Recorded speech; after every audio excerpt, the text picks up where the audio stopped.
Geht's weiter mit einem Nachwuchstrio, das Gebhardt-Trio.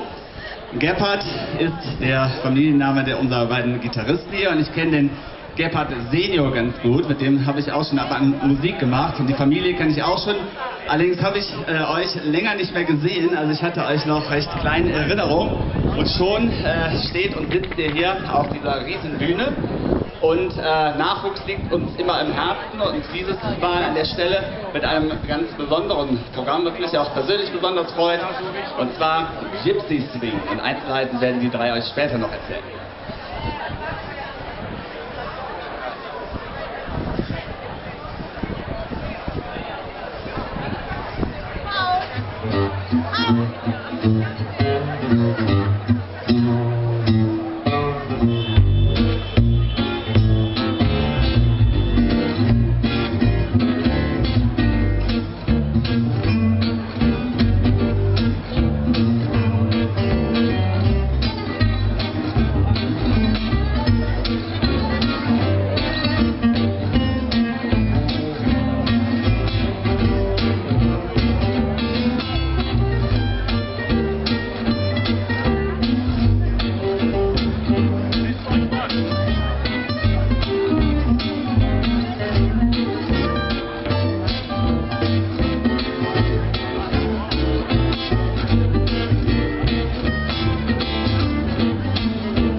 Ja, vielen Dank. Wir sind das Gebhardt-Trio. Ich möchte uns auch einmal noch vorstellen. Und das ist Florian Gebhardt an der Rhythmusgitarre.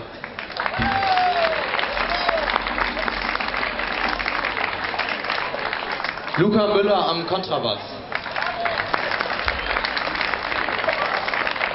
Und mein Name ist Frederik Gebhardt. Und das erste Stück, was wir gespielt haben, das nannte sich Minor Blues und ist eine Komposition von dem berühmten Gitarristen Django Reinhardt, der vielleicht bekannt ist, in den 30er Jahren gelebt hat. Und das nächste Stück nennt sich Bossa Dorado.